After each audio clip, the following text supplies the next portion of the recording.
This news update is brought to you by... Say hello to Shanta. Shanta is an entertainer, but she also loves to be entertained, which is why she has Flow TV brought to her through Flow's 100% fiber to the home network. It's great for busy Shanta because she can control the time she watches her favorite shows, play back from the start in case she missed it, or even record with cloud video recording. And with her Flow services bundle, enjoys much more for much less. Visit any Flow retail outlet, call 1-800-804-2994, or visit discoverflow.co to find out more. One-of-a-kind connection. This is how we flow.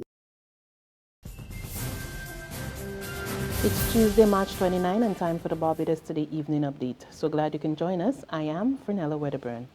Education Minister Ronald Jones is awaiting a report on environmental conditions at the Combermere School, and he's hoping to have that document on his desk as early as next week. The Waterford St. Michael institution was forced to dismiss classes twice last month due to a foul odor. And speaking to the media following the opening of a workshop entitled Robotics in Secondary Schools at the Eardiston Teachers Training College this morning, Jones revealed that testing was being conducted on the air quality at the school over the last 3 weeks. He says he's also been told that all exposed septic areas have been sealed to prevent the release of gases into the atmosphere.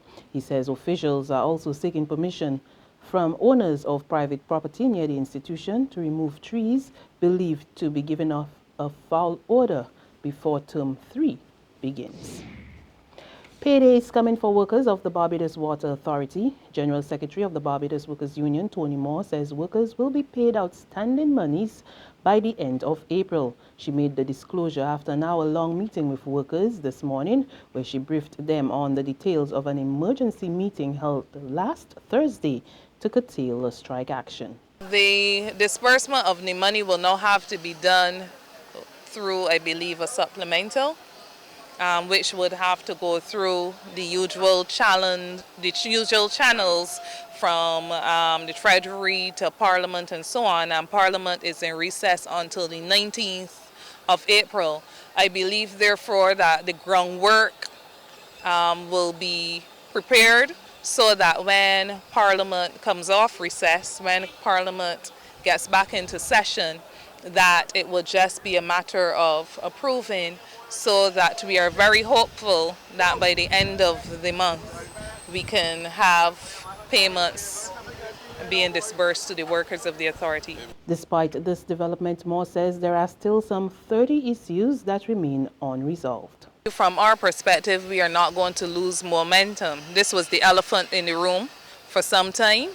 We think that we've taken care of that elephant, and we are ready to begin discussing the other issues like yesterday. A number of them are of strategic importance to Barbados as well, because they have far-reaching implications for the public at large as it relates to the decisions that will be derived from them, just a couple of them. And a number of others are individual grievances, which we now think that we are in a position to focus on now that this issue has been brought to a close.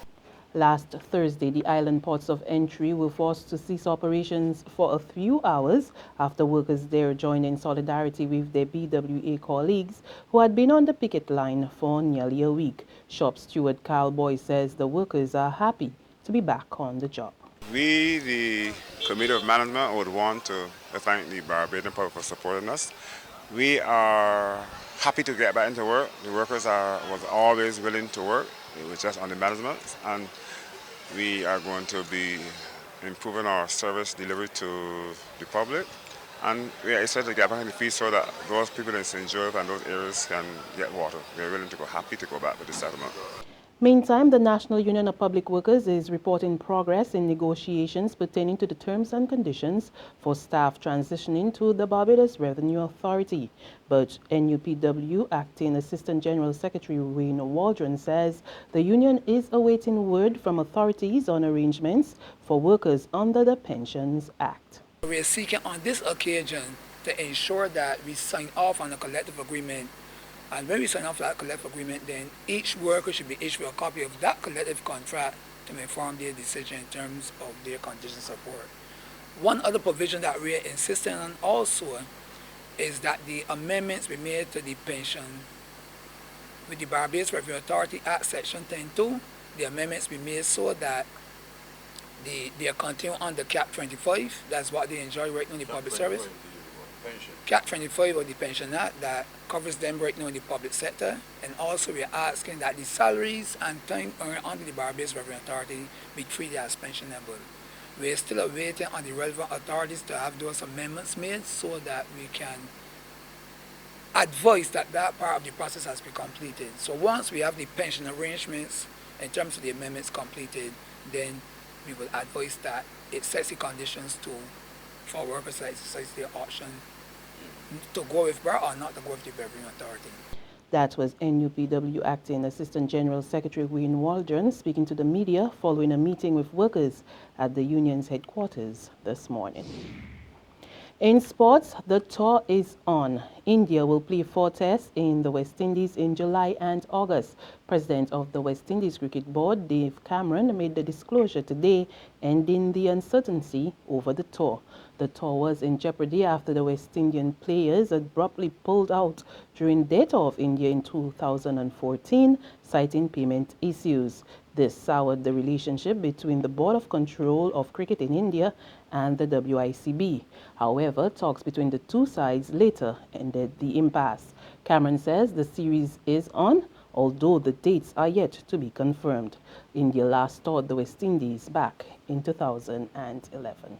There's regional and international news after this short break. Secure your future, be financially strong. Since 1983, we have been there for you. A smart range of products, great tax benefits. We're the solution to your hopes and your dreams. The Barbados Workers Union Cooperative Credit Union. The Barbados Workers Union Cooperative Credit Union. Humble beginnings to smart loans, smart savings. Save smart and borrow smarter. That's the move for me. Stability, prosperity. We're the solution to your hopes and your dreams. The Barbados Workers Union Cooperative Credit Union. The Barbados Workers Union Cooperative Credit Union.